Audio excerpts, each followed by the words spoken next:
Hi friends, welcome to the channel The Nurse. Here we are discussing about latest COVID related questions and answers with their explanations. So before going to that, if you are not subscribed to our channel, please subscribe. So we'll go to our topic, latest COVID related questions and answers. So I think you might be watched my first video, COVID related questions and answers. This is second part. These questions are made with the recent update in COVID-19. So we'll go to our topic. Latest COVID related questions. First question. A device that concentrates the oxygen from a gas supply, that is typically from ambient air, by selectively removing nitrogen to supply an oxygen enriched product gas stream is known as. A device that concentrates the oxygen from a gas supply or typically from ambient air by selectively removing nitrogen to supply an oxygen enriched product gas stream is known as oxygen plant, oxygen concentrator, oxygen cylinder, oxygen flow meter. Correct answer is oxygen concentrator. Oxygen concentrator is known as a device that concentrates the oxygen from gas supply by selectively removing nitrogen to supply an oxygen enriched product gas stream. That is what oxygen concentrator. Here is an example of oxygen concentrator. There are different types of oxygen concentrators according to the company manufacturer. The slight change will be there, but you need to understand what is oxygen concentrator. This is an example of portable oxygen concentrator.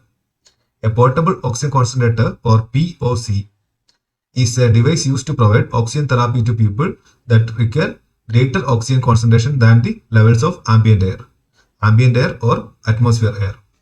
It is similar to home oxygen concentrator, but it is smaller in size. That is for mobilization purpose. So that is what it is called, portable oxygen concentrator.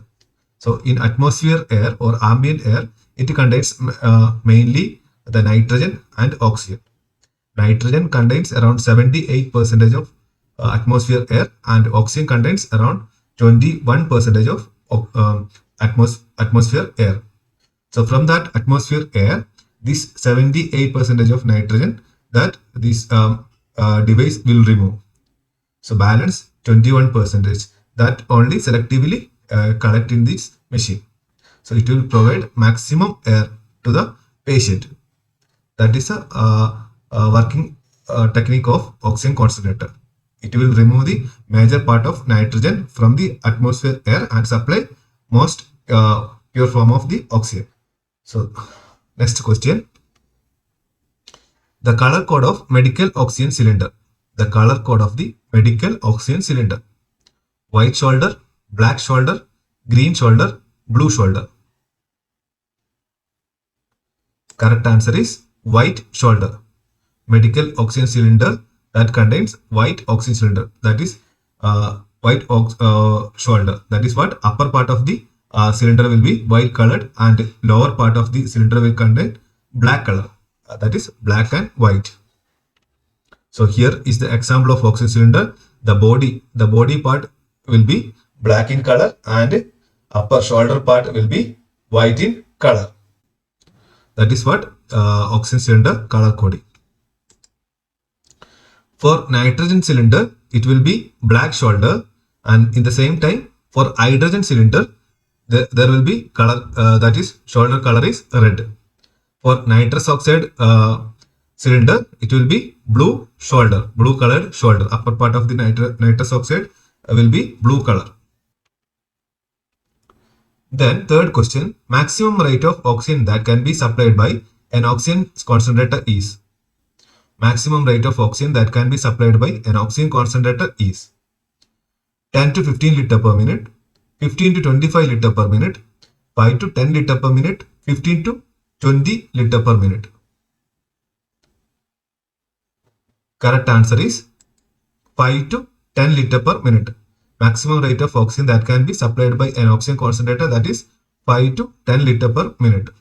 According to the device, there will be a slight change, but the maximum it can supply 5 to 10 liters. In some oxygen concentrator can supply 1 to 5 liters, but in advanced form nowadays the oxygen concentrator can supply up to 10 liter. Next question. A serious complication of COVID-19 patient who stayed prolonged days in ICU underwent steroid therapy and immunosuppressed state. A serious complication of COVID-19 patients who stayed prolonged days in ICU underwent steroid therapy and immunosuppressed state. Kaposi sarcoma, mucormycosis, Cushing syndrome, hyperkalemia. Correct answer is mucormycosis. Mucormycosis is the serious complication of COVID-19 patients who stayed prolonged days in ICU and underwent steroid therapy and in a immunosuppressed state. So here is an example of symptoms of mucormycosis. The main symptoms include pain and redness around the eyes and or nose, and or sometimes it will be black in color. The above the nose bridge will be black in color. And other symptoms include fever, headache, coughing, shortness of breath, bloody vomits, and altered mental status. Altered mental status will be seen in later stage. That is, if it is affected to brain, it will be showed by altered mental status. So after affecting brain, the final result will be death. So before that, we need to treat with proper antifungal medications. Usually, nowadays we are using amphotericin B. And next question, which coronavirus mutant is known as double mutant, which is more transmissible are as per WHO's expert? Which coronavirus mutant is known as double mutant, which is more transmissible as per WHO's expert? B1617 variant, E484Q mutation, E484K mutation, L452R mutation. Which coronavirus mutant is known as double mutant, which is more transmissible? That is an important point. More transmissible as per WHO's expert. Here correct answer is B1617 variant. That is the double mutant form of COVID-19 virus and which is more transmissible. Lineage B1617, also known as G-452R.V3, is one of the known variant of SARS-CoV-2 virus that causes COVID-19. Lineage B1617, also known as G-452R.V3, is one of the known variant of SARS-CoV-2, the virus that causes COVID-19 infection. It was first identified in Maharashtra, India on 5th 2020. The double mutant is first identified in Maharashtra, India on 5th October 2020. It has been referred to unhelpfully as a double mutation variant. It has been referred to unhelpfully as a double mutation variant. As of May 21, 3 sublineages have been found. As of May 21, there will be 3 types of sublineage have been found. Sixth question, which CT scan findings will help to diagnose of COVID-19 infection? Which CT scan findings will help to diagnose of COVID-19 infection? Ground glass opacities, boot-shaped appearance, grapefruit appearance, banyan tree appearance. Which CT scan finding will help to diagnose of COVID-19 infection? So for COVID-19 infection patient, identify COVID-19, sometimes we will do CT chest, HRCT, high resolution CT chest. So some findings will be particularly for COVID-19 patient. So that finding, it is asked in this question. Whether it is ground glass opacities, boot-shaped appearance, grapefruit appearance, or banyan tree appearance. Correct answer is ground glass opacities or ground glass appearance, or sometimes in short form GGO. In CT scan chest, there will be ground glass opacities in COVID-19 patients. So I will show you an example here. So normally in CT scan chest, the lung area will be black in color. So both side lung area will be black in color in normal persons, but in COVID-19 patient there will be some shades will be there. That is what known as ground glass opacities. So here is some white colored shades are there. So that is known as ground glass opacities. Ground glass opacity refers to the hazy gray areas that can show up in CT scan or X-rays of the lens. So this may be circular or it will be flat. Ground glass opacity will be different in patient to patients, but sometimes it will be circular in nature or sometimes it will be flat or diffuse. Seventh question. According to COVID-19 CORAD's classifications, high chance of COVID-19 infection if the score is. According to COVID-19 CORAD's classification, high chance of COVID-19 infection if there is score. If there is CORAD score, that is 1, CORAD score, that is 4, CORAD's 10, CORAD's 5. So CORAD's classifications, that is a particular classification that is done in radiology to identify whether the patient has COVID-19 infection. After the HRCT, they will give CORAD's classification according to the lobes of the lens affected. So here correct answer, if there is CORAD score of 5, there is a high chance of getting COVID-19 infection or high chance of positive COVID-19 result. So I will show you the CORAD classification. So this is a CORAD classification scale. CORAD score is 1 means there is no chance, there is no COVID-19 infections. That means normal or non-infectious abnormalities. CORAD 2 means COVID-19 chance is very low. In that case, abnormality consistent with infection other than COVID-19. But in the CORAD score is 3, there is chance of indeterminate. That is whether we cannot find exactly whether it is due to COVID-19 or other infections. In that case, there is an unclear that whether COVID-19 infection is present or not. For that case, we need to do lab test, that is rapid antigen test or RT-PCR. It will be helpful in that case. In COVID, CORAD score is 4. There is a high chance of possibility of COVID-19 infections. That is abnormality suspicious for COVID-19 infection. But CORAD score is 5 means that is very high chance. That is most probably 99% of COVID-19 infections. That is typical COVID-19 features in CORAD score 5. And one more score is that CORAD 6. CORAD 6 means that is indicates that it will be positive case of COVID-19. So that is the CORAD's classification of COVID-19. So it will be score will be 1 to 6, and if it is increasing, the chance of getting COVID-19 is high. Whether CORAD 5 or 6 means there will be COVID-19 infection. So I think it is clear. The CORAD score is assessed by involvement of lens lobes. Involvement of lens lobe. How much involvement of lens lobe involved in particular CT findings? So they will give some scores. So according to that, it will classify according to CORADs 1, 2, 3, 4, 5, 6. So if there is more involvement of lobes in lens, that is typically the signs typically includes COVID-19.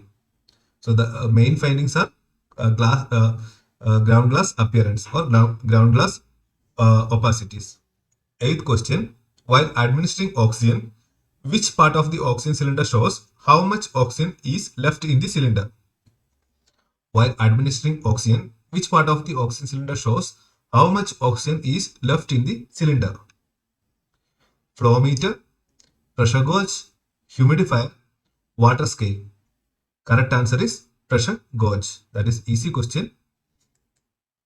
So here is the parts of flow meter. So that is, this is flow meter. So flow meter is used to assess how much oxygen is going, how much liters of oxygen is going. That is the purpose of flow meter. Then this part is known as flow adjuster. So we can adjust the flow rate.